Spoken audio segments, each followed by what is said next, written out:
Two men have been charged in connection with Friday's attack on a concert venue just outside Moscow.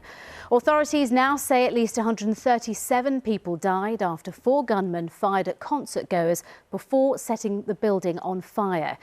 Well, today was declared a national day of mourning for the victims. The Islamic State group has released graphic footage which appears to back up its claim of responsibility. But Vladimir Putin has suggested Ukraine was involved. Here's our Russia editor Steve Rosenberg. In Moscow, wherever you looked, wherever you turned, you could see this was a country in mourning and in shock. Across Russia, flags flew at half-mast for the victims of the concert hall massacre. And at the scene of Friday's attack, Crocus City Hall, the queues grew longer and longer. The National Day of Mourning experienced most acutely here. There was an outpouring of sympathy, a mountain of tributes to the dead. As well as leaving flowers and candles, people have also been bringing soft toys and sweets, because amongst the dead, there were children. They've also been leaving messages. One is addressed to the attackers, and it reads, "You are scum. We will never forgive you."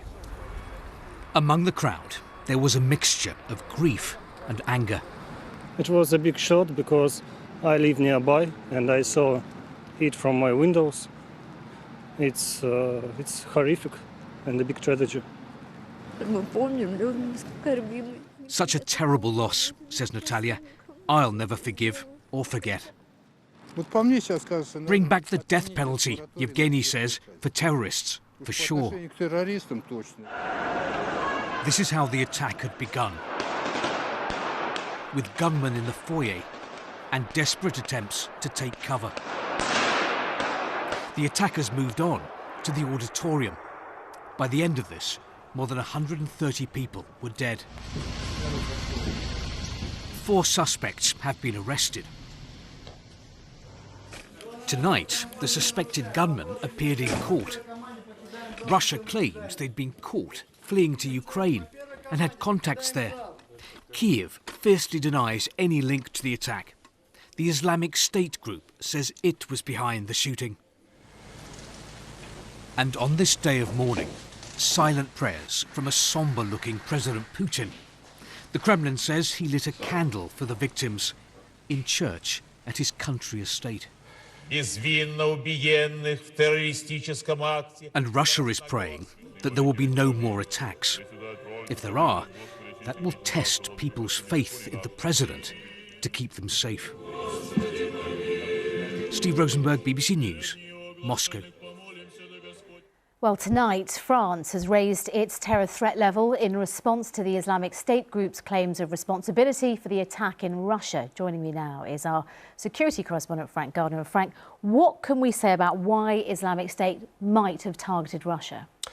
OK, well, Tina, there's kind of 3 reasons, really, 3 possible causes. One is Syria, where the Russian Air Force has been inflicting pretty heavy casualties throughout Syria's civil war on Islamic State fighters.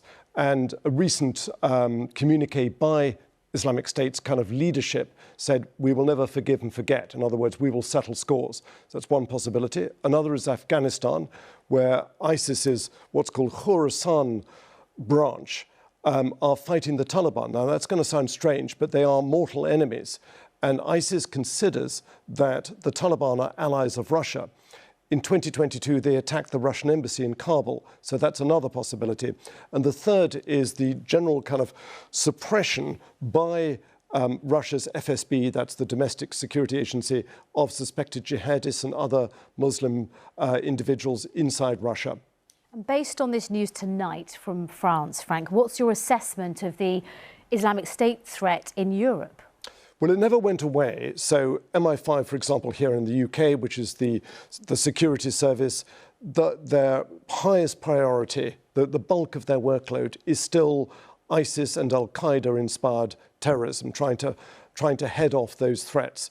Now, currently, Britain is at the middle of five levels of terror threat. It's at something called substantial, which means that it's not particularly reassuring. A terrorist threat is thought likely, but it's only at the middle one. France has gone to the highest of 3, Now, that would only happen in this country if there was actual evidence of a terrorist plot, which there isn't at the moment. OK, Frank, for now, thank you very much. Frank Gardner, our security correspondent.